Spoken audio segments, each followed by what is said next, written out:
C'est ça. Donc la foi, ça nous fait marcher, non pas par la vue.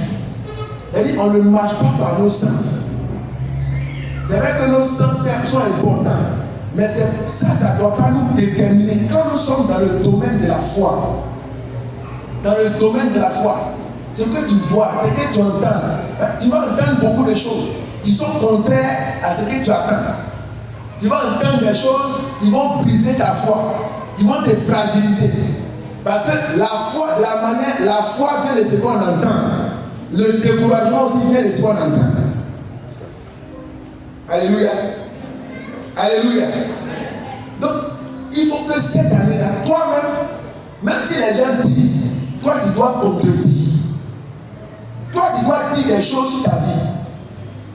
Je disais ça, il faut que toi-même, ce que tu dois dire, ce que les gens disent de toi, qu'est-ce que toi-même tu dis de toi? On dit que tu n'es pas encore marié, mais toi-même tu dis quoi? Alléluia. C'est vrai, il n'y a pas de mari qui est là physiquement, mais ça ne veut pas dire que tu n'es pas marié. Est-ce que tu as oublié de dire aux gens que oui, c'est vrai, je ne suis pas encore marié? Quand tu dis oui, je ne suis pas marié, tu es en train d'annuler tout le programme que Dieu est en train de mettre en place pour te donner mari. Parce qu'ils vont dire ça. Tu vas croiser un camarade de longue date. Dès qu'il va te croiser, hey, ma soeur, tu n'es pas encore marié. Ma camarade, tu n'es pas encore marié. Tu vas dire quoi? Qu'est-ce que tu vas dire si on te pose cette question avec les mecs au travail? Oui, toi, tu vas dire quoi? Tu vas dire que tu es marié ou bien tu n'es pas marié? Je suis sûr que tu vas dire que tu n'es pas marié. Moi, si j'étais dans ton cas, je vais dire que je suis marié. Oui, je vais dire que je suis marié. Et si on me demande le nom de mon mari, je vais dire, je vais donner le nom. On marche pas. Je dis, moi, là, je suis prêt dans la foi. Toi, tu calcules trop. Si on me demande, il s'appelle comment, je vais te donner le nom. Tu as combien d'enfants? Tu n'as pas encore d'enfants. J'ai des enfants. Si c'est non, si tu veux l'extrême, je vais te donner l'extrême. Alléluia. Alléluia. Lisez Éphésiens 1 chapitre 3, le verset 3. Je vais citer ce verset-là. On dit Dieu nous a bénis. Pour le rendre grâce à Dieu, parce qu'on est déjà bénis de toutes sortes. Et puis toi tu dis non, je n'ai pas encore travail. Non, je n'ai pas encore. Moi j'ai une voiture. Je suis venu à pied à la prière, c'est vrai, mais j'ai une voiture. Je dis j'ai une voiture, attends ma voiture. Alléluia. J'ai ma voiture. J'ai dit ça toujours à mes enfants là-bas. Et ils me demandent papa, voiture, ça va venir quand je dis ça va venir. Ils me demandent c'est quelle couleur, je donne couleur, ils connaissent la couleur. Et je sais que exactement ça sera la couleur que j'ai dit. Actuellement, on va déménager pour aller dans notre maison. Il n'est pas. Alléluia. Alléluia. On va déménager.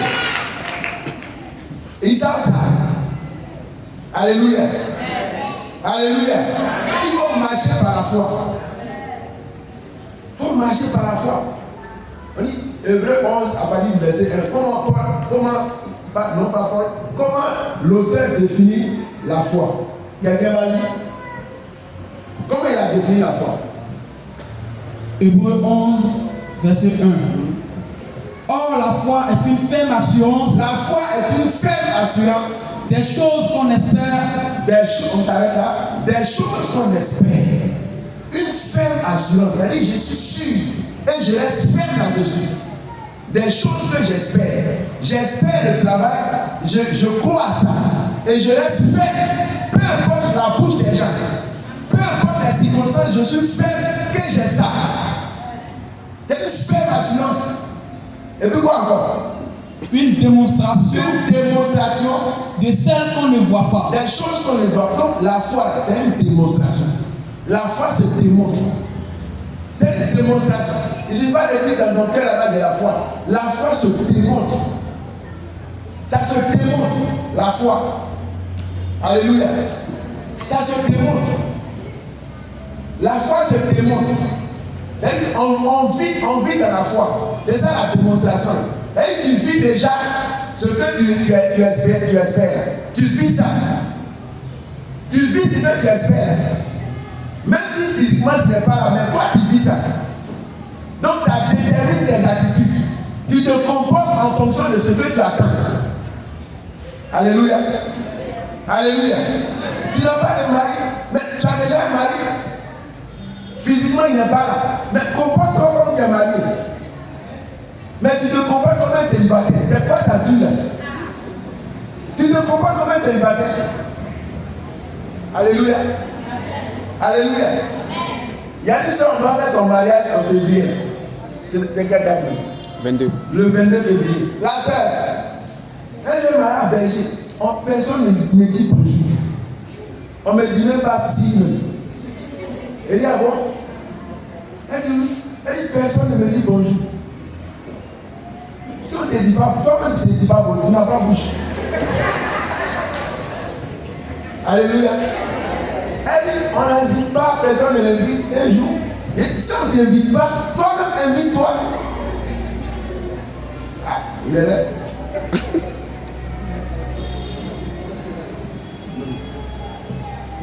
Et toi-même, il faut t'inviter. Elle dit, comment ça? Toi-même, va dans un restaurant, paye un poisson braisé, prends un coca, tu t'es assis, tu t'es invité, tu manges. Il faut faire ça. Elle dit, puis il y a une m'asseoir, il faut faire ça. Alléluia. Alléluia. Il a dit, chaque soir que tu reviens du travail là, si on ne t'invite pas, il faut t'habiller, tu te sens bien, tu vas au bord de la route, tu paies orange, tu bois, tu rentres à la maison. Tu t'es invité comme ça. Mais tu es toujours assis à la grotte ici. Or les garçons, ils ne sont pas à la grotte. Ils ne sont pas ici. Vous voyez les garçons là-bas? Ils ne sont pas là-bas. Donc elle a commencé à faire ça. Elle allait dans le restaurant, elle même paye et puis elle a assis seule. Elle a fait ça une semaine, ça ne marche pas. Elle dit, depuis que j'ai fait là, il n'y a rien. Personne ne me regarde. Je dis, insiste. Il faut continuer. Un jour, quelqu'un va prendre ton numéro. Effectivement, un jour, quelqu'un a pris son numéro. Alléluia. Elle va se marier le 22 février. À l'église, à la mairie, à l'église. Elle va se marier. Donc, quand on dit la foi, c'est une démonstration, ça se vit. On vit ce que déjà on espère. On se comporte tel qu'on le voit dans notre esprit. Ton attitude ne doit pas être contraire à ce que tu espères. Tes paroles ne doivent pas être contraires à ce que tu espères. Tes paroles, ton attitude doit être alignée sur ta foi. Mais si la foi est à gauche, la foi est à droite, toi tu marches à gauche, ça ne marchera pas. Quand c'est comme ça, tu n'as pas la foi. Alléluia. Tu n'as pas la foi. Je vous explique un peu comment moi c'est passé. Mon affaire de mariage. Bon, je vais dire encore. Alléluia. 14 février 2013. Ça fait combien d'années maintenant? Et puis, je me suis réveillé, comme c'est Saint-Valentin. Je me suis réveillé. Je suis allé au marché. En ce moment, j'étais seul. Je suis allé faire le marché. Je suis venu, j'ai préparé une bonne sauce. Avec un bon lit. Alléluia. En tout cas, je suis un cordon bleu. J'ai bien frappé ça. Et puis, j'ai fait maintenant la table. J'ai mis 2 chaises, une pour moi, une pour ma femme. 2 assiettes, avec 2 cuillères, 2 verres, tout était 2. Et puis, je suis allé dire, bon, chérie, viens, on va manger. Elle est venue s'asseoir. Elle n'est pas là physiquement, mais elle était assise là. Et puis on mange. Je bois l'eau, je lui donne aussi, elle boit. Quand je mets une cuillerée dans ma bouche, je lui donne aussi pour elle. Alléluia. Parce que je croyais que j'étais marié, que ma femme était assise là. Donc je me comporte comme si je suis marié. Et on fait ça. Pendant qu'on mange, on cause. Je lui parle. Elle aussi, elle me parle, je réponds. Alléluia. Alléluia. On a fini de manger, je dis bon, va te coucher, je vais aller faire laver les assiettes. Et je suis allé laver les assiettes. Alléluia. Et le même soir, on avait organisé une prière ici à l'église pour les couples. Avec le père Vincent, ceux qui étaient là à l'époque. Le père Vincent qui. C'est avec lui qu'on faisait nos prières d'évangélisation, tout ça. Et il a béni tous les couples là. Et puis à la fin, là, il donne une parole de connaissance sur moi. Il m'appelle devant l'autel là. Il dit, le Seigneur nous dit, avant qu'il ne soit affecté là, moi je serai marié. On était en février, l'affectation là c'est en juin. Donc quand je regarde le cas là, comment ça s'est passé? Donc pour la première fois, ils ont donné une parole de révélation sur moi. À cause de mes prières bêtes que j'ai fait là à la maison. Ça a touché le cœur de Dieu. Alléluia. Dieu a exaucé ma prière à la maison là. Et il parle à son serviteur de me dire ce que lui a prévu pour moi. On dit la foi, c'est une démonstration des choses qu'on attend, qu'on espère. Une démonstration. Une fête, c'est une démonstration. Si cette année tu ne démontres pas ta foi, la grâce de Dieu est là, mais ça peut t'arriver. Ou bien ça peut ne pas arriver. Il faut démontrer. Il faut prouver, il faut vivre en fonction de ça. Alléluia. Vivre en fonction de ça. Tu ne travailles pas encore. Lundi matin, sans toi, mets-toi dans tes costumes. Tu te lèves, tu dis je m'en vais au travail. On dit non, oui, il m'en va au travail. Alléluia. Puis sort, tu vas au travail, tu reviens après le soir. Je suis quitté au travail. Les gens vont rire, ils vont se moquer. Mais toi, tu es dans la foi. C'est ça la démonstration de la foi. Tu attends un enfant, tu attends que ton ventre soit gros avant d'aller faire tout ça. Comment ça paie les habits de bébé? Alléluia. Même s'il n'y a pas d'enfant, commence à faire tout seul. Commence à donner le nom de l'enfant là déjà. C'est ça la foi. On n'a pas besoin, on ne marche pas par la vue, mais c'est par la foi. Il faut commencer à te préparer à accueillir la grâce que tu attends. Mais si tu attends que ça vienne, ça va durer. Et la foi, c'est la main ou l'instrument par lequel on s'en va prendre les choses célestes pour venir ici. C'est par la foi qu'on va prendre. C'est pas par les yeux physiques qu'on va prendre. C'est pas par la main physique qu'on va prendre. C'est par la foi qu'on va chercher. C'est par la foi que tu vas prendre les grâces en cette année. C'est par la foi. Il ne faut pas négliger ça. Il ne faut pas attendre de faire des prières extraordinaires. C'est bon. Mais la foi doit être dedans.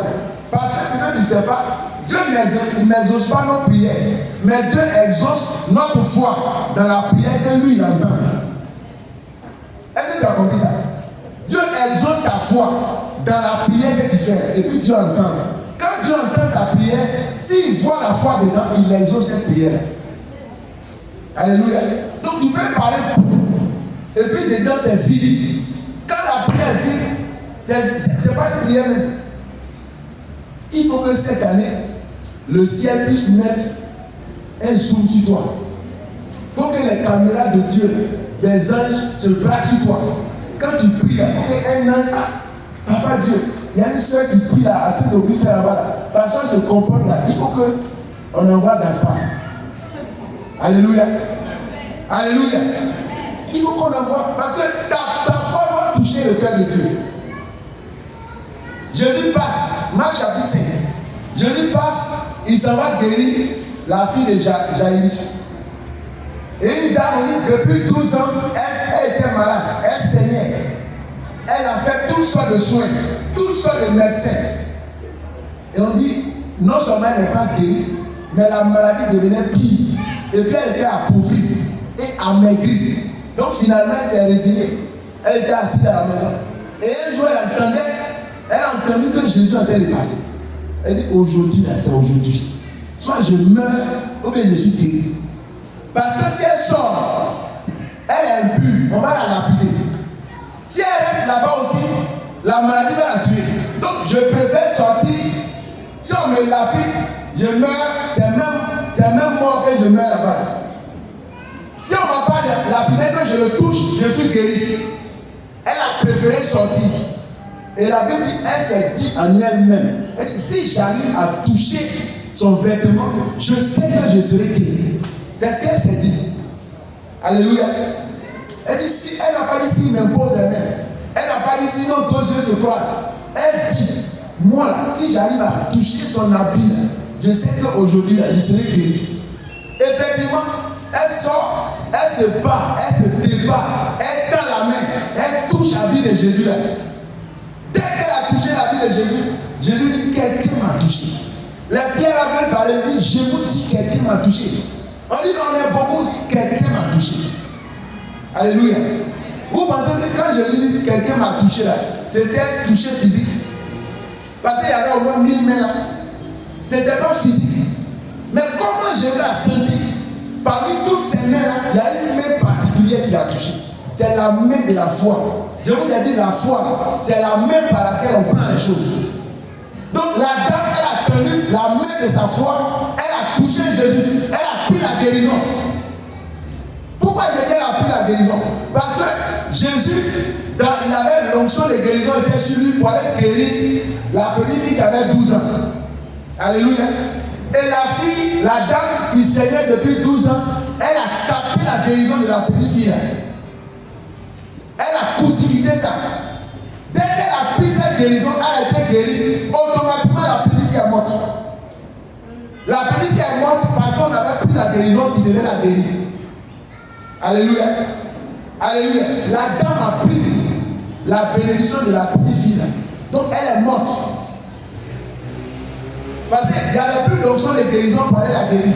Parce que ce jour-là, l'onction que Jésus avait préparée, c'était la guérison pour la petite fille. Il n'avait pas prévu de guérison pour la dame. Mais la dame, par la foi, a pris la guérison qui devait être destinée à la petite fille. Donc elle prend la guérison par la foi et l'autre meurt parce qu'il n'y a plus d'onction de guérison. Mais comme Jésus est Dieu, dans son manteau, là, il y a plusieurs onctions. Alléluia. Il y a plusieurs onctions. Si vous lisez bien, Jésus a dit, dans une autre version, il dit, qui a touché mes vêtements? Alléluia. Il avait porté un seul habit. Il dit, qui a touché mes vêtements? Alléluia. Il y avait plusieurs vêtements. C'était l'onction. Ce n'était pas habit physique. Donc la dame a pris le vêtement, l'onction de la guérison. Donc Jésus a obligé de réactualiser un nouveau vêtement pour aller donner à la petite fille qui était morte là-bas. Donc il ne partait plus pour la guérir, mais il a revêtu maintenant le vêtement de la résurrection pour aller la ressusciter. Alléluia. Alléluia. Donc la foi, vous voyez l'opération de la foi. La foi peut bousculer les protocoles. Par ta foi même là, ce qui ne t'était pas destiné, tu peux arracher ça. Tu peux arracher ça par la foi. On peut te donner une prophétie ici. Ce n'est pas à toi. Mais ta foi peut capter cette prophétie et ça tombe sur toi aussi. Alléluia. Ça tombe sur toi. Par la foi. C'est ce que la dame a fait. Donc je vous dis, la foi se démontre. Elle a manifesté. Si elle était assise dans son coin là-bas, on dit, je vous salue Marie, pleine de grâce. Je crois en Jésus. Jésus allait passer. Alléluia. Mais elle a mis la foi dans son je vous salue Marie là. Donc elle a été guérie. Le miracle s'est produit. Et ce soir, je prie que le miracle se produise pour toi. 2025, je prie que le miracle se produise pour toi. Et le miracle se produit pour toi. Le miracle se produit pour toi aussi. Au nom puissant de Jésus dans la vie. Est-ce que tu peux acclamer le Seigneur? Acclame bien le Seigneur. Quelque chose s'est passé ce soir. Acclame encore, tiens-toi debout et acclame le Seigneur.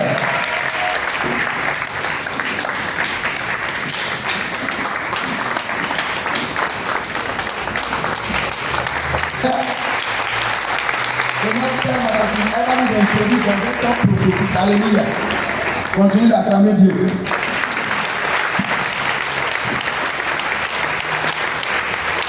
Ce soir, tu vas acclamer le roi des rois. Tu vas acclamer le donateur du souffle de vie. C'est lui-même qui t'a donné le souffle. C'est lui-même qui a permis que nous rentrons dans l'année 2025. Tu vas acclamer le lion de la tribu de Judas. C'est lui lorsque toi tu dois te combattre toi. Qui t'enlève sur l'emprise de Satan et ses suppôts. Maintenant, je vais te donner un petit enseignement ce soir. Je vais te dire que pendant l'adoration, laisse-toi conduire. Pendant l'adoration passe, S'il te plaît, laisse tes problèmes. Le Seigneur gère.